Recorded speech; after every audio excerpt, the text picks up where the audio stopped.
ಕೊಟ್ಟಾರ ಅವ್ರಿಗೆ ಕಂಟಿನ್ಯೂ ಮಾಡ್ರಿ ಅಂತ ಹೇಳಿದ್ರು. ಈಗ ನಾವು ನಿಮ್ಗೆಲ್ಲರಿಗೂ ಅವಾಗ ಬಂದು ಹೊಸದಾಗಿ ಬಂದಿರೋ ಅಗ್ರಿಮೆಂಟ್ ಮಾಡ್ಕೊಳ್ಳೋವರೆಗೂ ನೀವು ಡ್ಯೂಟಿ ಮಾಡ್ಬೋದು. ನಿಮ್ದು ಅದು ಸ್ಯಾಲ್ರಿ ಹಾಕ್ತೀವಿ ನಾವು. ಆಮೇಲೆ ನಿಮ್ದೇನು ಪಿ ಎಫ್ ರೊಕ್ಕ ಕೊಟ್ಟಿರಲ್ಲ ಆ ಪಿ ಎಫ್ ರೊಕ್ಕ ಮಾತ್ರ ನಾವು ಇಟ್ಕೊಂಡಿರ್ತೀವಿ. ಮುಂದೆ ಅವನು ಪಿ ಎಫ್ ಕೊಡಲಿಲ್ಲ ಅಂದರೆ ಆಟೋಮೆಟಿಕ್ ಆಮೇಲೆ ಸರ್ಕಾರದಲ್ಲಿ ಏನು ತೀರ್ಮಾನ ಆಗ್ತದೆ, ಕೇಂದ್ರ ಕಚೇರಿ ಏನು ತೀರ್ಮಾನ ಅಂತ ಆ ಅಕೌಂಟ್ ಮುಂದಿನ ಪಿ ಎಫ್ ಕೊಟ್ಟು ರೊಕ್ಕ ಹಾಕ್ತೀವಿ. ನಿಮ್ಗೆ ಮೋಸ ಆಗಬಾರ್ದಂತ ಅಷ್ಟೇ, ಬೇರೆ ಏನಲ್ಲ. ನೀವು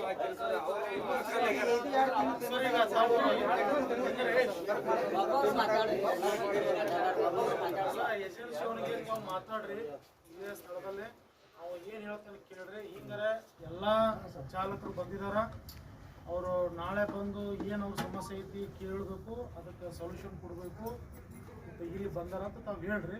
ಅದಕ್ಕೆ ಅವ್ರು ಏನು ಹೇಳ್ತಾರ ಅದ್ರ ಮೇಲೆ ನಾವೆಲ್ಲರೂ ತೀರ್ಮಾನ ತಗೋತೀವಿ. ನಿಮ್ಮ ಮನೆ ಕೊಡ್ರಿ, ಅದು ತೋರಿಸ್ತೀವಿ. ತಾವು ಮಾತಾಡ್ರಿ ಸರ್.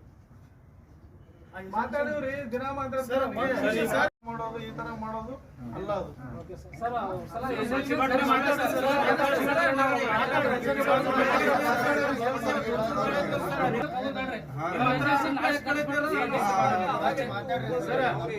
ನಮಗೂ ಲೇಬರ್ ಆಕ್ಟ್ ಕಾನೂನುಗಳೇ ಗೊತ್ತದಾವು, ಹೌದ್ರಾ? ಲೇಬರ್ ಆಕ್ಟ್ ಕಾನೂನುಗಳೇ ಗೊತ್ತದಾವ್ ನಮಗೂ.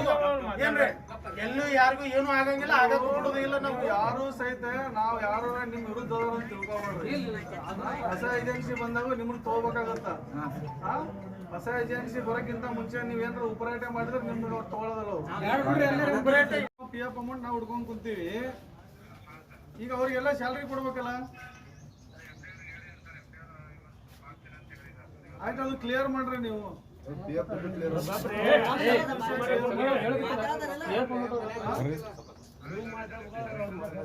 ಆಯ್ತು, ಇಮಿಡಿಯೇಟ್ ಆಗಿ ಕ್ಲಿಯರ್ ಮಾಡ್ರಿ.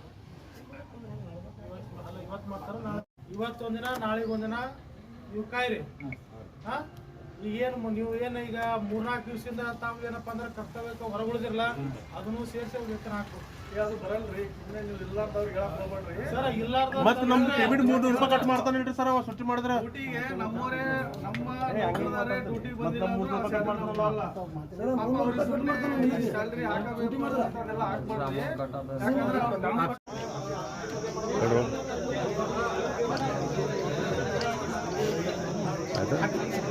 ವಿಭಾಗೀಯ ಕೇಂದ್ರ ಕಚೇರಿ KSRTC ಮಾನ್ಯ ಅಧಿಕಾರಿಗಳಿಗೆ ಇವತ್ತು ಒಂದು ಮನವಿಯನ್ನ ಕೊಟ್ಟಿವೆ. ಏನು ಅಂತಂದ್ರೆ ಕಳೆದ ಫೆಬ್ರವರಿಯಿಂದ ಇಲ್ಲಿ ತನಕ ಏಜೆನ್ಸಿಯವರು ಹೊರಗುತ್ತಿಗೆ ನೌಕರರಿಗೆ ಚಾಲಕರು ಬಾಕಿ ಉಳಿಸಿಕೊಂಡಂತ ವೇತನವನ್ನ ತುರ್ತಾಗಿ ಹಿಂದೆ ಪಾವತಿಸಬೇಕನ್ನುವಂತ ನಮ್ಮ ಹೊರಗುತ್ತಿಗೆ ಚಾಲಕರ ನೌಕರರ ಪರವಾಗಿ ಮನವಿಯನ್ನು ಕೊಟ್ಟಿವೆ. ಈ ಮನವಿ ಕೇವಲ ಮನವಿಯಾಗಿ ಉಳಿಯಂಗಿಲ್ಲ. ಇವತ್ತು ಏನಾದರೂ ವೇತನ ಪಾವತಿ ಆಗದೆ ಇದ್ರ ನಾಳೆ ಒಂದಿನ ನಾವು ಎಲ್ಲ ನಮ್ಮ ಸಹೋದರರು ಹೊರಗುತ್ತಿಗೆ ಚಾಲಕರಾದಂಥವರು ಎಲ್ಲಿವರೆಗೂ ಈ ವೇತನ ಪಾವತಿ ಆಗೋದಿಲ್ಲ ಅಲ್ಲಿವರೆಗೂ ಕರ್ತವ್ಯಕ್ಕೆ ಹಾಜರಾಗೋದಿಲ್ಲ ಅನ್ನುವಂಥ ಮಾತನ್ನು ಸ್ಪಷ್ಟವಾಗಿ ಮಾಧ್ಯಮದ ಮೂಲಕ ಹೇಳಕ್ಕೆ.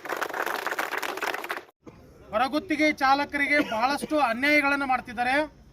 ಸ್ಥಳದಲ್ಲಿ ಬಂದು ಲೇಬರ್ ಕಮಿಷನರ್ ಅವರ ನೇತೃತ್ವದಲ್ಲಿ ಮತ್ತು ವಿಭಾಗೀಯ KSRTC ವಿಭಾಗೀಯ ಅಧಿಕಾರಿಗಳ ಸಮ್ಮುಖದಲ್ಲಿ ಸ್ಪಷ್ಟವಾದಂತ ಎಲ್ಲ ಸಮಸ್ಯೆಗಳಿಗೆ ಉತ್ತರ ಕೊಡಬೇಕು. ಕಳೆದ 3-4 ತಿಂಗಳಿಂದ ವೇತನ ನೀಡದೇ ಇದ್ರ ಈ ಏಜೆನ್ಸಿಯವರು ನೌಕರರು ಯಾವ ತರ ಕೆಲಸ ಮಾಡಬೇಕು? ಪ್ರತಿನಿತ್ಯ ಏನಪ್ಪಾ ಅಂದ್ರೆ ದಿನ ಬೆಳಗಾದ್ರೆ ನಗರದಲ್ಲಿ ವಾಸ ಮಾಡುವಂತ ಹೊರಗುತ್ತಿಗೆ ನೌಕರರಿಗೆ ಮನೆ ಬಾಡಿಗೆ ಅಂತ ಇರುತ್ತ, ತರಕಾರಿ ಕಾಯಿಪಲ್ಯಗಳು ಇರತೈತಿ, ಹಣ್ಣು ಹಂಪಲಗಳಿರ್ತೈತಿ, ಸಣ್ಣ ಸಣ್ಣ ಮಕ್ಕಳ ಮೆಡಿಕಲ್ ಔಷಧ ಉಪಕರಣಗಳಿರ್ತಾವೆ, ಮನ್ಯಾಗ ಹಿರಿಯರು ಇರ್ತಾರ ಅವರಿಗೆ ಔಷಧ ಉಪಚಾರಗಳು ಇರ್ತೈತಿ, ಸುಮಾರು ಖರ್ಚುಗಳಿರ್ತಾವೆ. ನಾನು 4 ತಿಂಗಳವರೆಗೂ ನಾನು ಏಜೆನ್ಸಿಯವ ನಾನು ವೇತನ ಪಾವತಿ ಮಾಡಂಗಿಲ್ಲ ನೌಕರರಿಗೆ ಅಂತಂದ್ರೆ ಇವರು ಹೆಂಗೆ ಮಾಡಬೇಕು? ಅದಕ್ಕೆ ಇದು ಒಂದು ರೀತಿಯಿಂದ ಸಾರ್ವಜನಿಕರಿಗೂ ತೊಂದರೆ ಆಗುತ್ತೆ, ಜಿಲ್ಲೆಯಲ್ಲಿ ಪ್ರಯಾಣಿಕರಿಗೆ. ಆದ ಕಾರಣ ತಕ್ಷಣವೇ ಏಜೆನ್ಸಿಯವರು ಸಂಬಂಧಪಟ್ಟಂತ ಎಲ್ಲ ಈ ಹೊರಗುತ್ತಿಗೆ ನೌಕರರಿಗೆ ಹಿಂದೆ ವೇತನ ಪಾವತಿ ಮಾಡಬೇಕು. ಇಲ್ಲದೆ ಹೋದ್ರೆ ಬರುವ 15ನೇ ತಾರೀಕಿನಿಂದ ಈ ವಿಭಾಗೀಯ ಕಚೇರಿಯ ಎದುರುಗಡೆ ಅಹೋರಾತ್ರಿ ಧರಣಿ ಸತ್ಯಾಗ್ರಹವನ್ನ ಹಮ್ಮಿಕೊಳ್ಳಬೇಕಾಗ್ತದ. ವರ್ಷಗಳಿಂದ ಇದುವರೆಗೂ PF ಬಾಕಿ ಉಳಿಸ್ಕೊಂಡಂತ ಹಣವನ್ನು ಪಾವತಿ ಮಾಡಿಲ್ಲ. ಹಾಗಾದ್ರೆ ಈ ಹಣ ಏನ್ ಮಾಡ್ಬೇಕಂತ ಮಾಡಿದಾರೆ ಈ ಏಜೆನ್ಸಿ ಅವರು? ಏಜೆನ್ಸಿ ಹೆಸರೇನ್ರಿ ಅದು? ಪೂಜಾಯ ಏಜೆನ್ಸಿ. ಇದು ಮ್ಯಾನ್ ಪವರ್ ಏಜೆನ್ಸಿ. ಸರ್ಕಾರದಿಂದ 34,000 ರೂಪಾಯಿ ಪ್ರತಿ ತಿಂಗಳಿಗೆ ವೇತನ ಪಾವತಿ ಮಾಡುತ್ತ ಒಬ್ಬ ನೌಕರನಿಗೆ ಪಾವತಿ ಮಾಡುತ್ತ. ಆದ್ರ ನೌಕರರಿಗೆ ಕೊಡುವಂತ ವೇತನ 24,000 ರೂಪಾಯಿ, 22-23,000 ರೂಪಾಯಿ ವೇತನ ಕೊಡ್ತಾನ. ಹೌದಾ? ಮತ್ತ 8-10,000 ರೂಪಾಯಿ ಇವನಿಗೆ ಕಟ್ ಮಾಡುವಂತ ಅಧಿಕಾರ ಐತಾ? ಹಾಗಾದ್ರ ಲೇಬರ್ ಡಿಪಾರ್ಟ್ಮೆಂಟ್ ಏನು ಮಲ್ಕೊಂಡೈತೇನ ಇದರಲ್ಲಿ? ಯಾಕೆ ಇಂಥ ಏಜೆನ್ಸಿಗಳ ಮೇಲೆ ನಿಗಾ ಇಡಂಗಿಲ್ಲ? ಕಾರ್ಮಿಕರಿಗೆ ಏನು ಭದ್ರತೆ ಕೊಡಕತ್ತೈತಿ? 10,000 ರೂಪಾಯಿ ಕಟ್ ಮಾಡಿ ಕೊಡ್ತಾರ ಅಂತಂದ್ರೆ ಹೆಂಗ? ಸರ್ಕಾರ ಜೊತೆ ಈತ ಯಾವ ತರ ಹೊಂದಾಣಿಕೆ ಮಾಡ್ಕೊಂಡಿದ್ದಾನೆ ಅನ್ನುವಂತ ಪ್ರಶ್ನೆ. ಓಟಿ ಓವರ್ ಟೈಮ್ ನಮ್ಮ ಚಾಲಕರು ಓವರ್ ಟೈಮ್ ಕೆಲಸ ಮಾಡ್ತಾರ.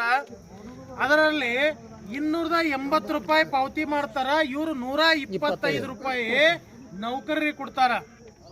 ಉಳಿದಂತ ಹಣ ಇವ ಏಜೆನ್ಸಿ ಏನ್ ಮಾಡ್ತಾನ ಅಂದ್ರೆ ಲೇಬರ್ ಡಿಪಾರ್ಟ್ಮೆಂಟ್ ಸಂಪೂರ್ಣವಾಗಿ ಮಲ್ಕೊಂಡದ. ಇದ್ರಾಗ ಕೋಮಾದಲ್ಲಿ ಐತದು, ಎದ್ದಿಲ್ಲ. ಇಂಥ ಎಷ್ಟೋ ಏಜೆನ್ಸಿಗಳು ಕಾರ್ಮಿಕರಿಗೆ ಶೋಷಣೆ ಮಾಡಕತ್ತಾವ. ಅದಕ್ಕೆ ತಕ್ಷಣ ಇಂಥ ಏಜೆನ್ಸಿಗಳಿಗೆ ಬ್ಲಾಕ್ ಲಿಸ್ಟ್ ಹಾಕ್ಬೇಕು. ಫಸ್ಟ್ ಇಂಥ ಏಜೆನ್ಸಿಗಳಿಗೆ ಬ್ಲಾಕ್ ಲಿಸ್ಟ್ ಹಾಕಬೇಕು. ಅದಕ್ಕೆ ನಾವು ಮುಂದಿನ ಉಗ್ರವಾದ ಹೋರಾಟವನ್ನ ಮುಂದೆ ಬರುವಂತ 15ನೇ ತಾರೀಕು ಇದೇ ತಿಂಗಳ ಏಪ್ರಿಲ್ 2026 ಅಹೋರಾತ್ರಿ ಧರಣಿ ಸತ್ಯಾಗ್ರಹವನ್ನ ಹಮ್ಮಿಕೊಳ್ಳಬೇಕಾಗ್ತದ ಅನ್ನುವಂತ ಮಾತನ್ನ ಈ ಮಾಧ್ಯಮದ ಮೂಲಕ ತಿಳಿಸಿದೆ ಶಂಕರಗೌಡ ಹಿರೇಗೌಡ, ರಾಜ್ಯಾಧ್ಯಕ್ಷರು, ಉತ್ತರ ಕರ್ನಾಟಕ ರೈತ ಸಂಘ.